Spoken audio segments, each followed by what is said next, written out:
Caros amigos e amigas, esse é o canal Raciocínios Espíritas, no bloco Psicologia Espírita. Estamos estudando a obra psicológica do Espírito Joana de Ângeles, a sua primeira obra da coleção, que é Jesus e Atualidade. Jesus e Atualidade inaugura essa coletânea que ficou mais tarde muito conhecida e célebre no movimento espírita e na literatura mediúnica. O bloco Psicologia Espírita, como é sabido daqueles que já nos acompanham, se dedica a examinar questões que dizem respeito à ciência comportamental e que ao mesmo tempo tocam nos princípios elementares da doutrina espírita. Essa interseção entre psicologia acadêmica, ciências do comportamento, ciências da mente e princípios doutrinários, os elementos básicos da doutrina espírita, é que nos interessa nesse bloco do canal Raciocínios Espíritas e por isso estamos estudando a obra psicológica de Joana de Ângeles como um dos escopos, um dos objetivos desse bloco. Jesus e Atualidade, portanto, é a primeira obra e estamos nesse vídeo no capítulo 19, Jesus e Ingratidão. Trata-se, portanto, de um capítulo de fôlego, percebe nesse capítulo uma consideração quase que como um desdobramento da questão do sofrimento que ela levantou no capítulo anterior, Jesus e Sofrimento, onde ela falava sobre a questão principalmente das enfermidades físicas, da atuação de Jesus em relação às enfermidades físicas e o que é que estaria por detrás, ou seja, os aspectos psíquicos das enfermidades físicas, portanto, associando à dimensão psicológica, que é o escopo do nosso trabalho aqui. Jesus e Ingratidão, aos meus olhos, parece que ela se adentra mais profundamente, de maneira mais enfática, nos sofrimentos de ordem exclusivamente moral, né?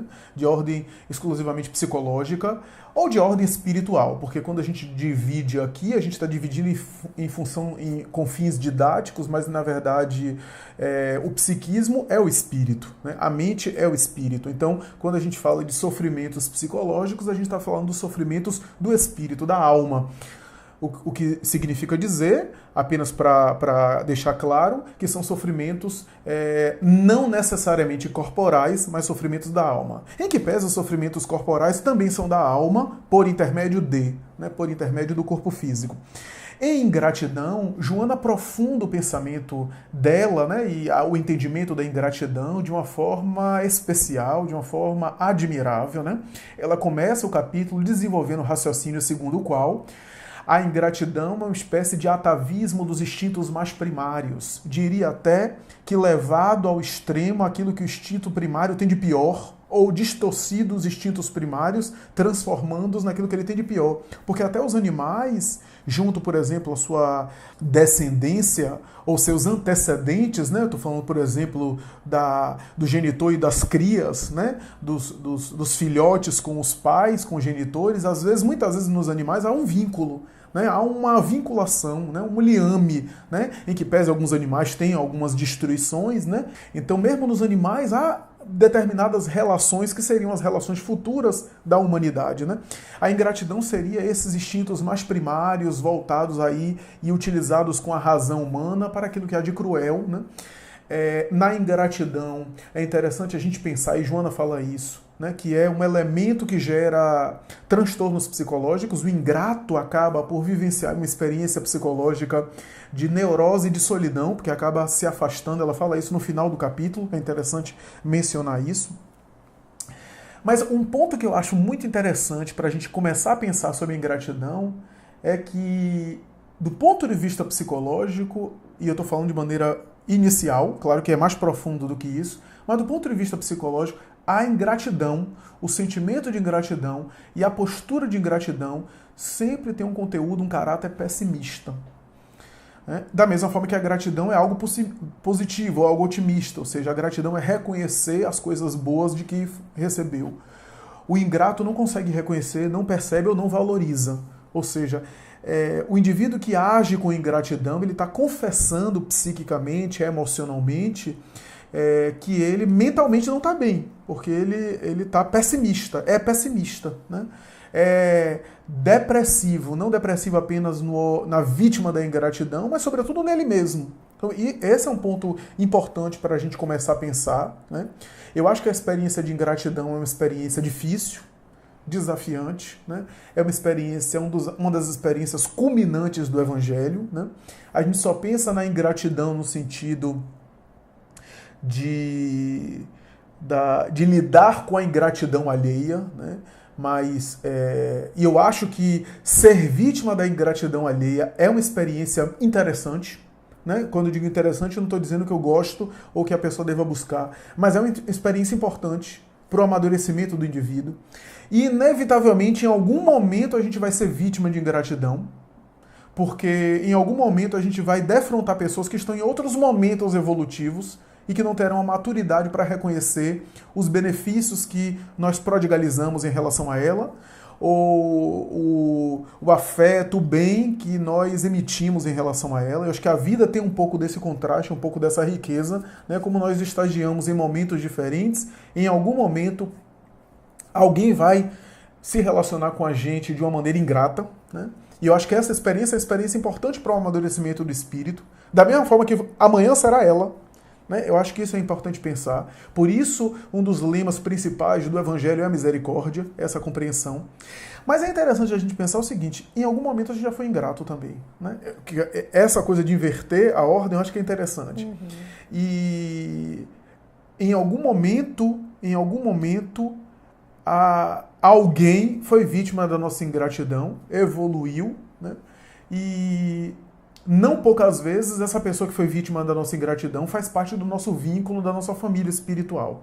Seja se afastou de nós pela mágoa e se degenerou, esperando o nosso resgate em relação a ela, algum momento da vida a gente encontrar, a gente vê isso, inclusive mentores espirituais, a obra de André Luiz fala isso, né? Mentores que tinham erros lá atrás, tiveram que voltar depois para resgatar um erro que ficou lá atrás, evoluíram muito, mas eu estou me lembrando aqui do caso de Silas, especialmente em Ação e Reação, né, que a obra culmina, Silas falando de alguém especificamente que ele deixou, se não me engano, uma madrasta que ele deixou lá atrás e que ele havia magoado muito, que estava solicitando encontrar ela, ele não encontrava no além, embora fosse já um mentor espiritual evoluído, né, ele tinha que reencarnar junto dela para recuperar, eu acho que ele assassinou ela, se não me engano, evoluiu muito, se tornou um benfeitor da humanidade, um benfeitor espiritual, mas tinha esse elemento que ele precisava voltar, né? E ele estava séculos tentando localizá-la, né? É interessante que a obra de André Luiz fala em algum momento que assim, os benfeitores acima dele sabiam onde é que ela estava. Mas esse era um trabalho dele, era um desafio dele. Isso eu acho interessante, né? Reencontrar aqueles, né? Quantas vezes a gente está com pessoas aqui na Terra encarnadas, familiares, etc., que demorou muito para reunir e às vezes a gente perde uma grande chance, né? Mas, além disso, a gente pensa o seguinte, já houve em algum momento, no caso do Silas, né, ele foi ingrato em relação a essa pessoa, né, e nós estamos evoluindo e tudo, mas em algum momento a gente já foi ingrato com alguém, e possivelmente esse alguém, não só alguém deve ter ficado magoado com a gente, deve ter sido vítima nossa e se afastou e até degenerou, esperando, portanto, a nossa recuperação. Mas algumas pessoas podem ter optado por o perdão, pela compreensão, evoluíram com a nossa ingratidão, né? E estão esperando por nós, né? Numa situação espiritual mais adiantada, né? Uhum. E talvez esse símbolo é interessante a gente pensar nesse símbolo, porque no momento que a gente passar pela experiência da ingratidão, a gente lembrar que um dia a gente já fez algo semelhante, né? E que talvez a gente está devolvendo a vida naquele momento, né? O interessante é que, como nos demais capítulos, em geral, nós nos sentimos compadecidos pelas pessoas que sofrem a ingratidão. E aí o que Joana esclarece é que os mais coitados são aqueles que são os próprios ingratos, né? E por serem enfermos da alma, por muitas vezes estarem mergulhados num ego que não os permite que eles vejam as demonstrações de afeto, carinho, a atenção que os outros se desdobram em relação a si mesmo, por ter a presunção de se achar merecedor de todos aqueles esforços, ela chega a dizer que os ingratos dependem morbidamente dos sacrifícios alheios. Então é como se eu explorasse os esforços dos outros, dependesse desse concurso e não apenas não reconhecesse que eu dependo, mas não valorizasse esses esforços. E muitas vezes isso não é de uma forma maldosa. Não reconheço porque eu me acho superior e acho que não devo ter a humildade de reconhecer. Muitas vezes eu não percebo mesmo. Eu achei que Flávio foi muito feliz nisso de voltar os olhos para si, porque eu penso que em toda esta obra, quando Joana menciona essas reflexões e compara Jesus, Jesus e ingratidão, Jesus e sofrimento, né, Jesus e qualquer outro tema, ela quer nos lembrar do verdadeiro modelo e quer nos colocar a reflexão de nós assumirmos a responsabilidade em relação a estes temas, por mais que isso possa nos parecer muito distante. Então, se nós pensarmos, por exemplo, nos nossos mentores espirituais, nos nossos espíritos protetores que advogam ao nosso respeito, que muitas vezes precisaram interceder ao nosso favor para essa nossa existência atual. Se nós pensarmos que eles funcionaram como fiadores da nossa encarnação, e muitas vezes nós nos esquecemos de agradecer. Muitas vezes passamos por uma dor, como falamos no capítulo passado, e blasfemamos contra a divindade, como aquele deve ter sido concurso, muitas vezes até pedido por nós.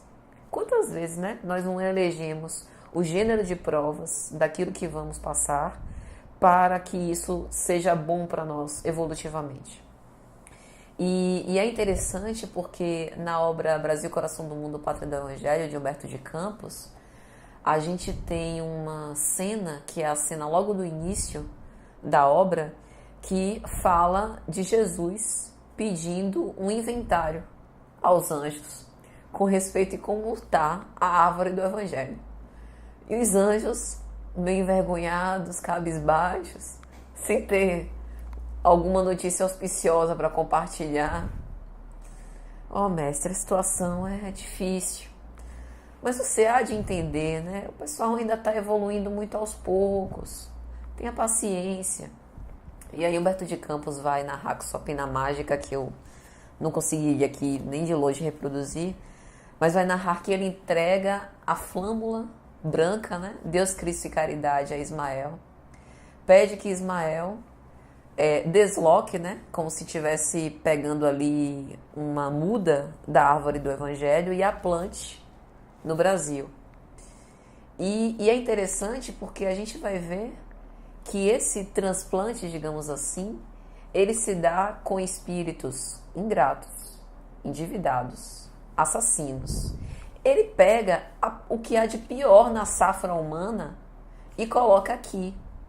E aí a gente pergunta, mas como é que a gente vai tentar reconstruir e reviver o cristianismo primitivo com seres que estão tão afastados da proposta ética moral?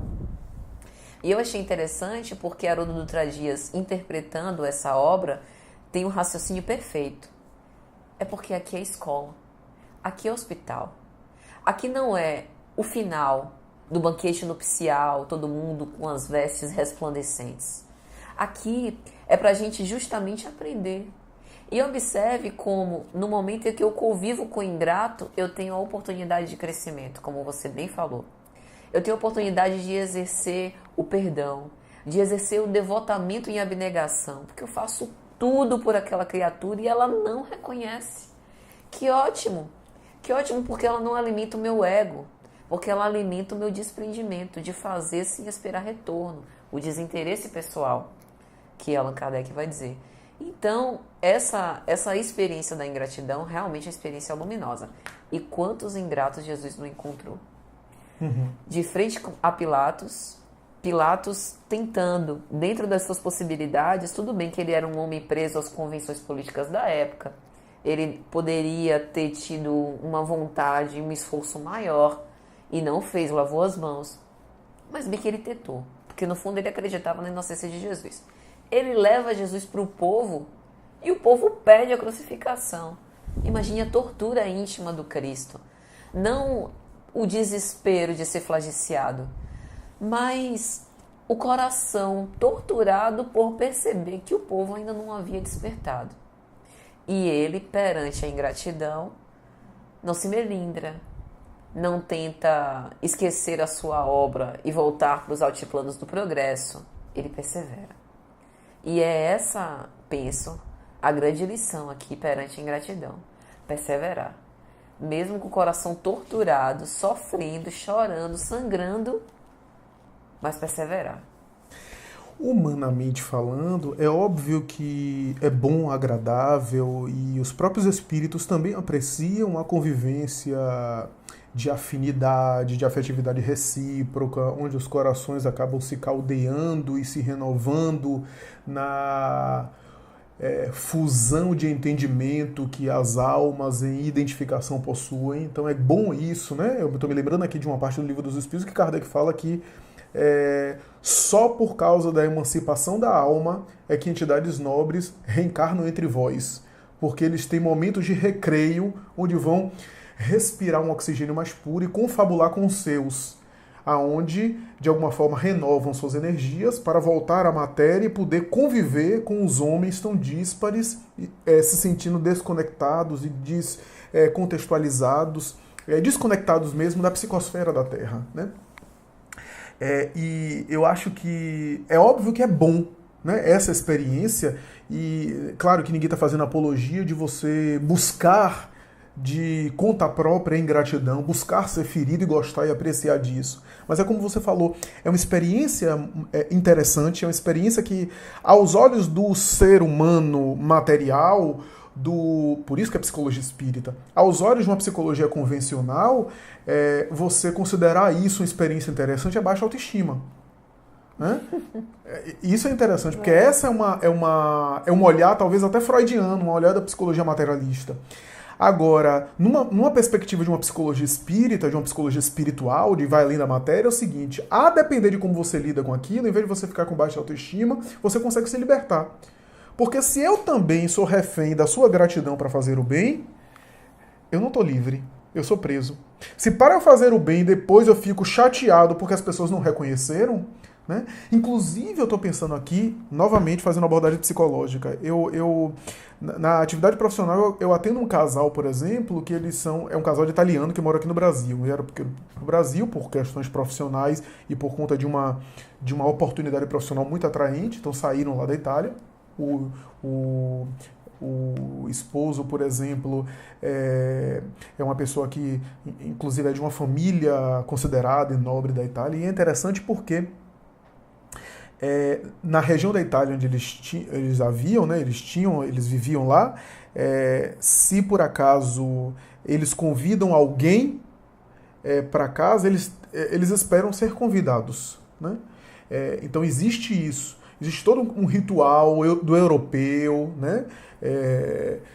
O casal convida, então convida de volta, né? Se você vai para casa de alguém, leva um presente. Então, se você convida também, a pessoa tem que levar um presente. E principalmente o marido, que é mais porque na verdade ela é brasileira, foi morar no exterior, né? E mergulhou na cultura. Você veja que até elementos culturais acabam incentivando esse tipo de postura. Ele, em alguns momentos, se aborrece. Se aborrece porque, poxa, a gente convidou fulano, né, para jantar com a gente. Nunca convidaram a gente. Cadê que convidaram de volta? Porque na cultura dele havia essa tradição. Né? Então até elementos culturais, porque cultura também evolui. Cultura quem faz são os espíritos encarnados. Né? Na tradição cultural reforça e estimula isso. Né? Essa ideia de eu esperar o reconhecimento seu. Só que se eu fico nisso, né, primeiro que eu sou mais frágil, eu sou vulnerável no momento que você faz alguma coisa que me desagrada, ou que eu acho que você não está reconhecendo, porque também tem isso, eu acho também, a percepção subjetiva. E de fato, quando ocorre realmente, de fato, ingratidão, quer dizer, eu sou vulnerável ao que você faz, o meu bem é condicionado a isso, e depois eu fico esperando uma outra coisa. Né? Então, meu bem não é muito livre. Né? O exercício de viver e de extrair o melhor da experiência de ingratidão é porque eu vou aprendendo esse bem libertador de mim mesmo. É esse bem, o bem incondicional, como você falou, né? O serviço do bem, o amor incondicional, o afeto que nem precisa da gratidão do outro, ou seja, me torna mais livre. Né? E em um momento do Livro dos Espíritos, tem uma questão que Kardec pergunta, a 938. As decepções oriundas da ingratidão não contribuem para endurecer o coração e fechá-lo à sensibilidade? A resposta do mundo espiritual: seria um erro, pois, como dizes, o homem de coração se sente sempre feliz pelo bem que faz. Sabe que se este bem não for lembrado nesta vida, será lembrado em outra, que o ingrato se envergonhará e terá remorsos da sua ingratidão. Aí Kardec volta e diz assim: tal raciocínio, porém, não impede que seu coração se ulcere. Ora, daí não poderá surgir-lhe a ideia de que seria mais feliz se fosse menos sensível? Aí os espíritos respondem, sim, se preferir a felicidade do egoísta. Triste felicidade é essa. Saiba ele, pois, que os amigos ingratos que o abandonam não são dignos da sua amizade e que se enganou a respeito deles. Por isso, não deve lamentá-los. Mais tarde encontrará outros amigos que saberão compreendê-lo melhor. Lastimai os que procedem com maldade em relação a vós, sem que o mereçais, pois bem triste lhe será o reverso da moeda. Mas não vos aflijais com isso. É o meio de vos colocardes acima deles. Eu vejo aqui, né? Profundo. E o interessante é porque Joana vai dizer que a gratidão nos modifica psicológica e moralmente. Observe que quando nós nos tornamos reconhecidos pelas bênçãos que recebemos, né, por esse concurso muitas vezes invisível, quando nós padecemos muitas dores, a vida nos ganha um significado, além de otimista, como o Flávio falou, mas nós passamos por essas implicações, por esses tropeços do caminho de uma forma mais altiva. E nós conseguimos nos compadecer, inclusive quando encontramos os ingratos no caminho. Por exemplo, na parábola do bom samaritano, eu já li aquela parábola algumas dezenas de vezes. Digamos que na primeira safra de dezenas de vezes, o que me saltou mais os olhos foi, logicamente, a primeira impressão que a gente tem, a figura bondosa do bom samaritano de socorrer aquele que estava deitado no caminho e que foi assaltado, né? E a figura do sacerdote do levita, intimamente confesso que eu os incriminei, né? Devido à postura de já ter o conhecimento espiritual, religioso, de saber da sua posição, inclusive social, né? O dever de ajudar e não o fazer. Embora muitas vezes nós mesmos nos identificamos com o sacerdote levita. Mas das últimas vezes, e após ler uma reflexão de Emmanuel, eu já consigo verificar com um olhar diferente. Naquela parábola, o mais coitado não é o que estava à beira do caminho, mas sim aquele que já recebeu as verdades eternas e não consegue converter isso em prática. E aí eu tomei isso para mim mesma, né? Nós, dentro do movimento espírita principalmente. À luz da doutrina espírita, que já temos à nossa disposição todo esse conhecimento. E o discernimento, ao meu ver, o desenvolvimento intelectual para essas verdades tem que ter um fim. E esse fim não é me vangloriar por eu saber as questões de cor de O Livro dos Espíritos. Esse conhecimento, ele deve servir para que eu tenha a força e a coragem necessária para intensificar o meu processo de aperfeiçoamento moral. Então, se nós observarmos uma cena dessa de ingratidão de alguém que ainda é ignorante para essas verdades, é perfeitamente compreensível do seu patamar evolutivo. Mas quando nós observamos uma cena dessa de ingratidão de alguém que já despertou para essas verdades eternas, é algo muito mais grave. Então, isso é interessante para que a gente reforce a vigilância em relação aos nossos atos, né? E Joana vai citar uma cena que está em Lucas, capítulo 17, versículos 11 a 19, que é a cura dos 10 leprosos. Que Jesus, durante uma caminhada que ele fazia com os seus discípulos, encontrou 10 leprosos, curou os 10 e apenas um voltou para lhe agradecer. E aquele era justamente o samaritano. Então era aquele de quem ele não esperava este reconhecimento, era aquele que não tinha uma educação formal em relação aos deveres morais. Foi justamente esse que agiu com uma conformidade ética em relação aos seus ensinos. E ele pergunta pelos outros 9, não com despeito, não porque ele estava lamentando que ele não recebeu os agradecimentos, né? Mas justamente por lamentar que eles já tinham este preparo, tinham obtido essa oportunidade luminosa de reconhecer o verdadeiro poder de cura e desperdiçar essa oportunidade. Jesus estava muito acima disso, né? Se você for ler o texto ao pé da letra, parece até que Jesus está incomodado com os ingratos. Não, pelo contrário, era ali o mestre preocupado com a ingratidão que faria mal a eles. Tipo assim, ó pra aí, como eu estou lamentando, porque é isso que Joana fala aqui no livro, né? Que em alguns momentos Jesus intervia e chamava a atenção sempre dos ingratos, né? Porque os ingratos eram os mais infelizes. ele se aproximava para confortar e tinha uma preferência para as pessoas que sofriam, inclusive de ingratidão, porque as pessoas que sofrem quase sempre estão mais abertas à mensagem de espiritualidade, porque não estão engolfadas no mundo material, nos seus interesses, nas suas sensações, quase sempre chamados felizes do mundo, não têm psiquicamente a abertura, não estão com as suas portas psíquicas abertas a uma mensagem de espiritualidade, em detrimento daqueles que sofrem, por isso que Jesus, né? Mas Jesus não deixava de advertir a ingratidão como um fenômeno muito grave. E é interessante a metáfora que Joana utiliza, né? As metáforas que ela utiliza no final do capítulo, né? Eu acho interessante isso, né? Ela utiliza a metáfora da árvore, né? O ingrato parece alguém que corta a árvore, que alimenta ele, achando acreditando que não terá fome no futuro, né? Corta, ou seja, destrói a árvore na qual ele se alimenta do fruto, achando que amanhã não vai ter fome novamente, né? O ingrato, ele acaba, na verdade, dando um tiro no próprio pé, em outras palavras, né? Então ela usa a metáfora da árvore, né? Usa a metáfora do trigal, né? E assim por diante, né? E o que eu achei interessante é que, já caminhando para esse final, ela fala sobre a neurotização dos relacionamentos, né? Então, isso, de certa forma, tem na sua raiz o orgulho. Eu me julgo merecedora de um tipo de comportamento, acho que as pessoas estão aqui para me servir, e quando eu não sou atendida nessas minhas supostas necessidades, eu me afasto, porque eu vou procurar outros tipos de relações, porque eu acredito que aquela pessoa não me é mais útil, então eu vou procurar. E isso, a gente tem visto na sociedade atual, as pessoas tentando se aproveitar, muitas vezes, da fragilidade, de uma dependência, de uma carência afetiva de outra pessoa, para poder usurpar, né, para poder se aproveitar desse momento de fragilidade para atender às suas próprias paixões. Isso, sem sombra de dúvida, também é uma forma de ingratidão. Nós não sabemos das resistências da outra pessoa e nós não podemos utilizá-las como se fossem descartáveis, né? A gente precisa ter essa identificação de saber que, como eu quero a felicidade para mim, como eu tento lutar pela minha autopreservação, busco o melhor para mim, o outro também tem o direito de ter o melhor para si. E se eu tiver a oportunidade de proporcionar esse melhor, tanto melhor, porque o bem irradiando da sua fonte beneficia quem o cultiva. E é por isso que Joana finaliza o capítulo falando disso, né?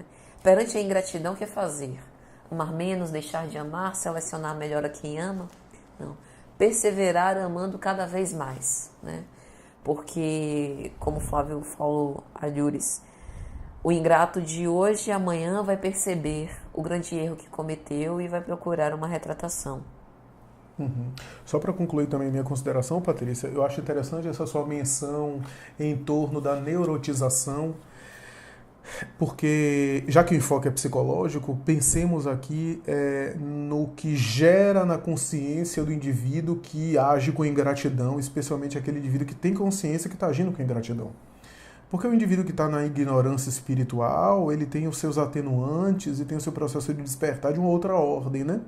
Mas o indivíduo que sabe que está agindo de maneira ingrata e assim o faz por interesse pessoal, porque quer se locupletar, né? Porque quer, sei lá, tirar vantagem de algo, né? Ainda que prejudique aquele que foi o seu benfeitor. Joana fala isso daqui, né? Que a sua consciência ficará atormentada e traumatizada pelo remorso, e ele carrega essa consciência. O que isso tem a ver com a neurotização dos relacionamentos que ela fala já no final do capítulo, mais adiante. Se eu trago uma marca consciencial do remorso em função da ingratidão, é provável que, se eu não solucioná-la com uma mudança de atitude genuína, legítima, sincera, eu vou levar isso para os meus relacionamentos. Ou seja, eu vou achar que alguém vai agir com ingratidão comigo, que as pessoas são assim mesmos, porque eu vou projetar nos outros aquilo que eu sou.